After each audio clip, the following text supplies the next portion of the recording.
Sabe aquela sensação de comprar um ativo e, logo em seguida, o preço simplesmente despencar? É frustrante para dizer o mínimo. Mas, e se houvesse uma forma de evitar isso? Hoje, a gente vai mergulhar de cabeça nos ciclos de mercado para entender como é que os profissionais conseguem identificar os topos e fundos muito antes de todo mundo. E a verdade nua e crua é essa aqui. Quase nunca o problema é o que se compra, mas sim quando se compra. Não adianta nada comprar um ativo excelente no pico da euforia. Isso é uma receita, assim, quase infalível para ter prejuízo. O timing, no fim das contas, é tudo. E aqui vem a grande virada de chave, porque o que parece ser um caos total, na verdade, segue uma lógica, e é uma lógica poderosa, viu? Baseada na psicologia humana, uma coisa que se repete, olha, há séculos, em todos os mercados, de ações até Bitcoin. Então vamos lá, vamos desvendar esse tal segredo dos ciclos. Para começar, o que exatamente eles são e por que eles funcionam como um verdadeiro espelho da nossa psicologia. De um jeito bem simples, os ciclos são o resultado de uma batalha que nunca acaba, sabe? Ela acontece bem no coração do mercado. É a ganância contra o medo. Quando a ganância está ganhando, os preços disparam. Agora, quando o medo domina, eles desabam.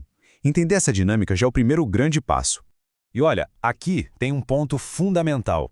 Não estamos falando de ter uma bola de cristal, nada disso.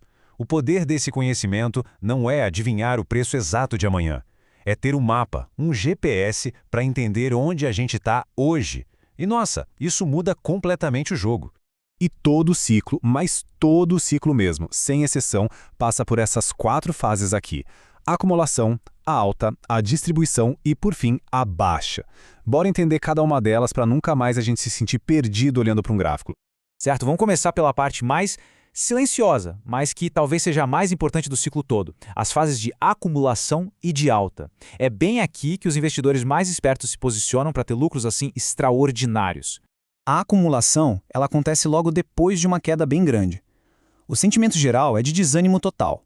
Ninguém mais quer falar sobre aquele ativo, a mídia só publica notícia ruim e o preço fica ali, andando de lado. Para a maioria, parece que o jogo acabou. Mas, enquanto a maior parte das pessoas está distraída, os grandes jogadores, o que a gente chama de smart money, o dinheiro inteligente, estão fazendo exatamente o oposto. Eles enxergam valor onde os outros só veem ruínas e aí começam a comprar, discretamente, sem fazer barulho. Depois que o smart money já acumulou o suficiente, o preço finalmente ganha força. Ele rompe umas barreiras técnicas e começa uma tendência de alta bem clara. É nesse momento que a maré vira. A mídia começa a notar, as notícias positivas começam a aparecer e o público geral volta a se interessar. Agora, presta atenção nesse sinal clássico de que o topo está se formando. Quando a euforia é tanta, mas tanta, que até aquela pessoa próxima que nunca investiu na vida começa a dar dica de compra, se sentindo um gênio das finanças, pode ter certeza, a festa está muito perto do fim. E é aquilo, né? Depois da euforia, sempre vem a ressaca. Vamos agora para as 2 fases mais perigosas do ciclo, que é onde a maioria das pessoas perde o dinheiro: a distribuição e a baixa. Pensa um pouco. Tá todo mundo comprando, o otimismo tá no máximo, mas estranhamente o preço não consegue mais subir. Ele fica ali, sabe, oscilando no topo. O que será que está acontecendo por trás das cortinas? A resposta é essa. O smart money, aquele que comprou lá embaixo, na fase de acumulação, agora está vendendo. Eles estão distribuindo os ativos deles para a multidão que chega atrasada na festa, realizando lucros gigantescos, enquanto o público geral está comprando no topo, movido para aquele medo de ficar de fora, o famoso FOMO. E aí, quando os grandes vendedores terminam de descarregar tudo o que eles tinham, simplesmente não tem mais comprador suficiente para segurar o preço.